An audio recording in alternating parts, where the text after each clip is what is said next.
Hello, and welcome to the Bath Studio School. My name is Rayment. And I'm Ben Atkinson. We are pleased to welcome the local Labour Councillor, Rayment. Joe, how are you today? Yeah, I'm good, thank you. Good. How long have you been a politician for? I was first elected onto Bath and North East Somerset Council in 2015, so 3.5 years now. Alright, so quite a while. Have you always supported Labour? Yeah, I kind of, when I was growing up and as a student, flirted with different political ideas in terms of active party membership. Labour's the only party I've ever campaigned for and wanted, in an election. So, as a councillor, what steps do you take to strive for justice and equality? So, as a councillor, I've got a platform that I think a lot of people don't have. Even though Labour is in a minority on Bath and North East Somerset Council, we've got 6 out of 65 councillors.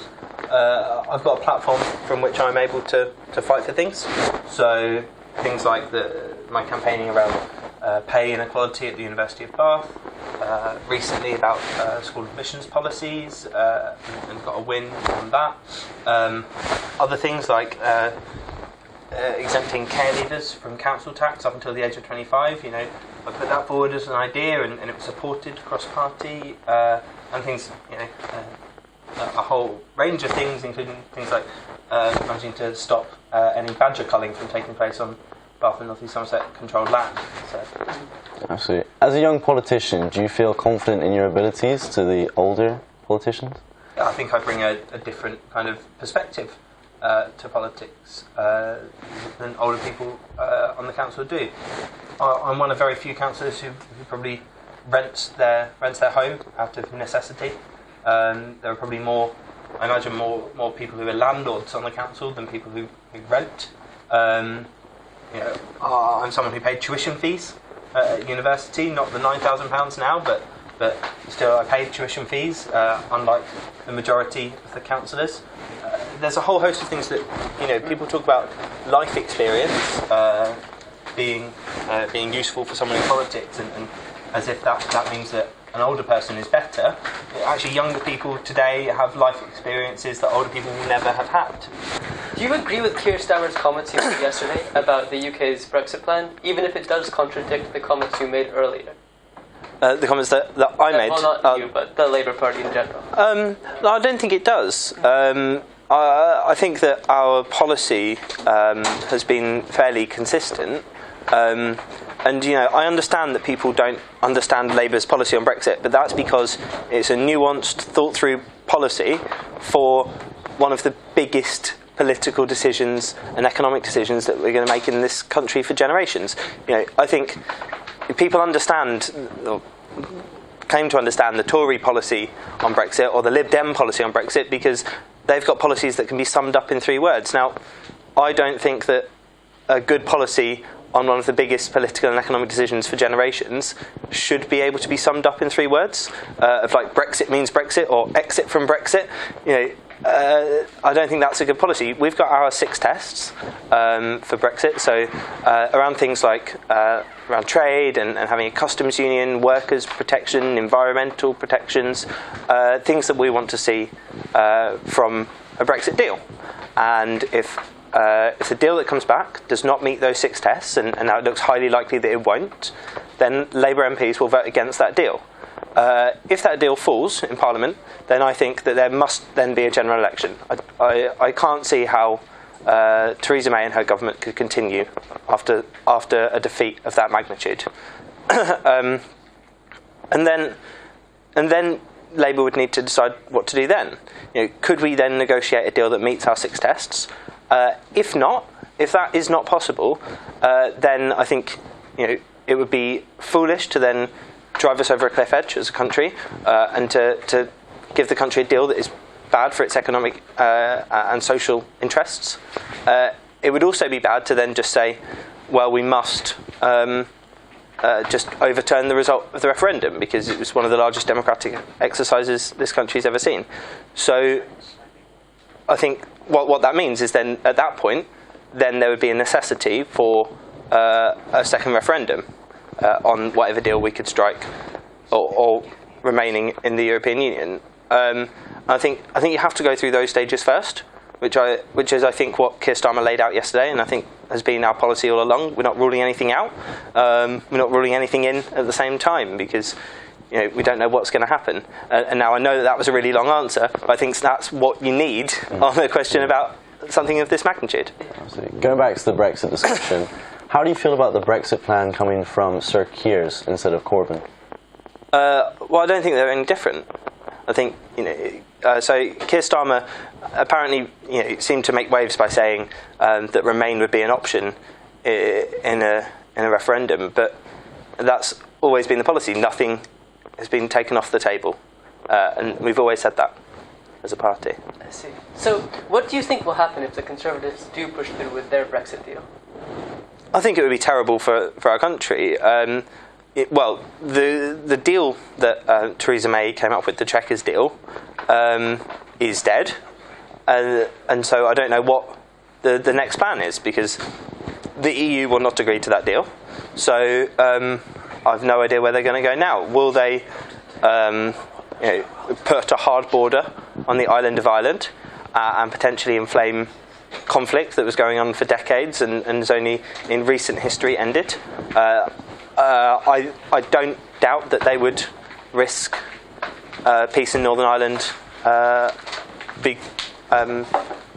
their own political interests. I don't doubt that at all. I hope that they won't, though. But that's not something that I'd be willing to risk. Yeah. So here in Bath, every day we have 30 people sleeping rough. We only have 3 soup kitchens open. How do you think we can confront this issue? So I don't think soup kitchens and night shelters and this direct access support is really important. But we have to tackle the root cause of homelessness, which is just, I think, agreeing that everyone has the right to a safe and secure home, and that when someone is homeless, either rough sleeping or sofa surfing, then as a society we've failed, because no one should ever be without a home. So I think that requires us to firstly build a lot more homes, to do things like introduce or end no-fault evictions. So your landlord can't just sell up and give you a month's notice and say you've got to be out, because for most people that would be a catastrophe. In case of one of the major causes of homelessness is relationship breakdown, and so we need to have houses for people to go into when their relationship breaks down, and we need to have those to be truly affordable. So that means building a lot more social homes that can be afforded if you're claiming housing benefit or in very low paid work, and we need to introduce rent controls as well, so that landlords can't just jack up the rent overnight and expect you to pay that. They should only be allowed to increase the rent by a certain amount each year, a fairly small amount. So with the police presence in Bath, do you feel that we have enough, or with the lack of a police station after all being moved outside of Bath, do you feel that we should have a police station now in Bath, or are we doing okay without one? Well, I've previously said that it's ridiculous that we don't have a proper police station in Bath. We're a city. We're a proper city. We have huge numbers of tourists. We're a living area that has crime, and we need a proper police station.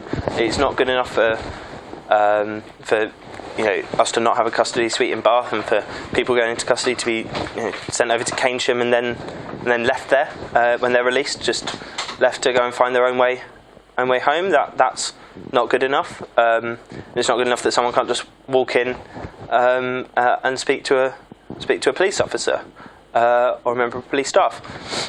Labour have announced 10,000 new police officers across the country because they're vitally important for communities and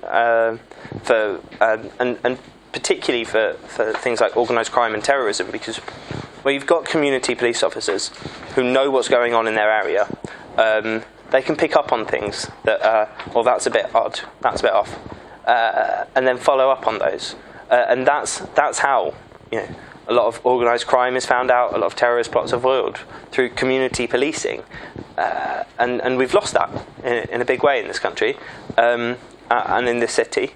And so we need to have more police officers out on the beat. Going back to a more national thing about university fees, do you feel that oftentimes lower standard universities have fees that are too high, or do you think that we are at a place where our fees are at a good place? It's not lower standard universities. I hate the idea of league tables for universities and this kind of marketisation of higher education. It doesn't work in students' interests or in society's interests.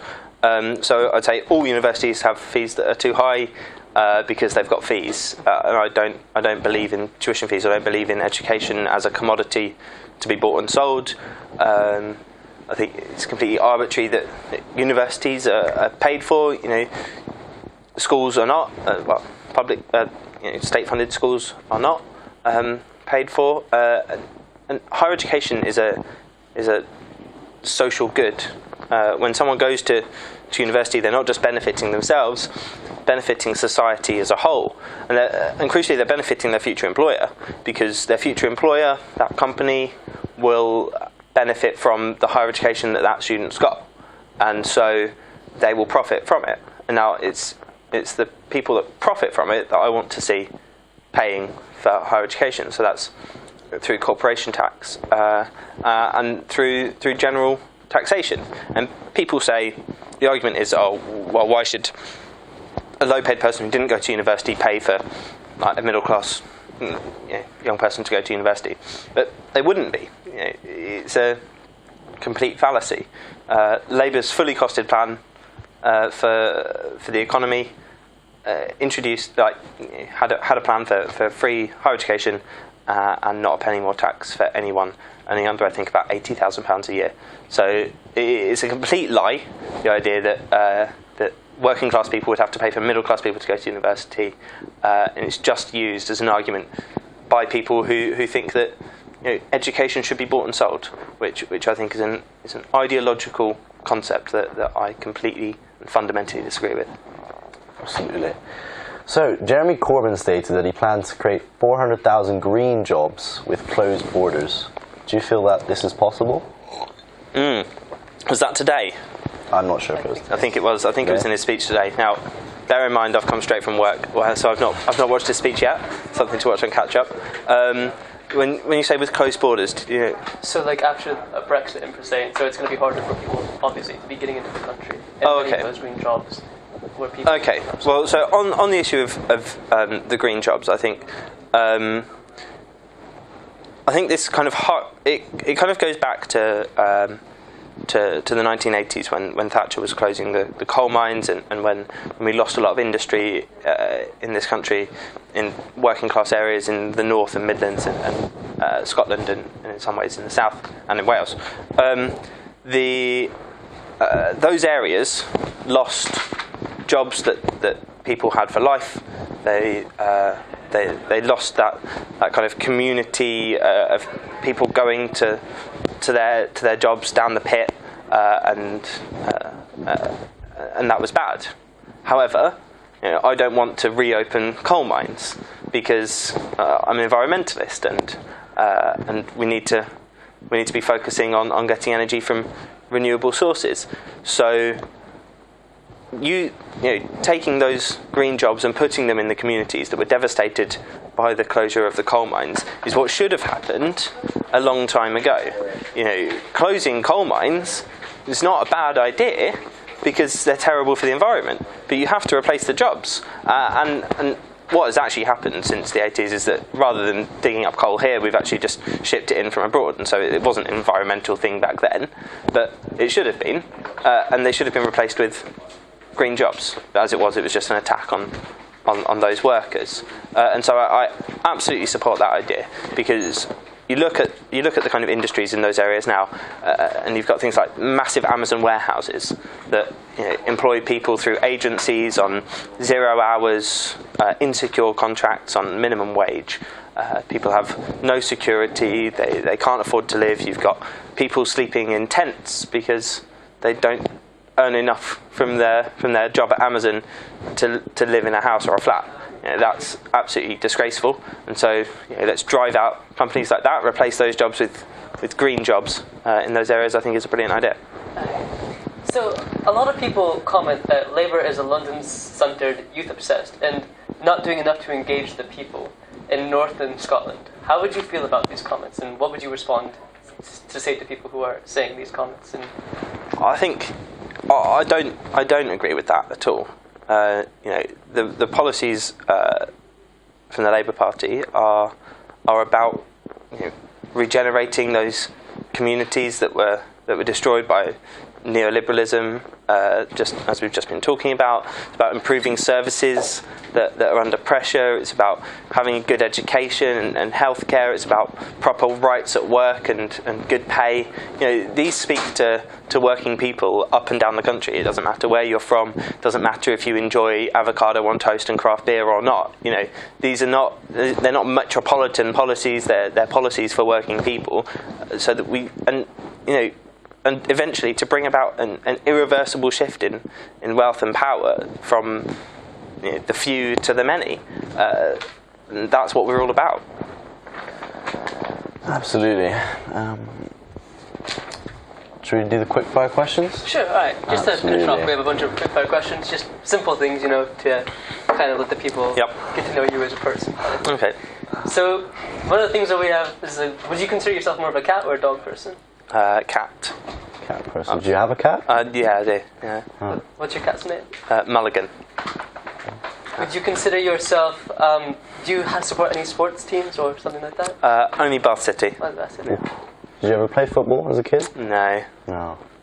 What kind of things did you enjoy as a kid? Did a lot of walking, and I was a scout. All right. Did a lot of that. Very good.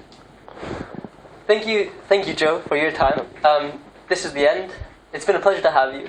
No problem. Thank you.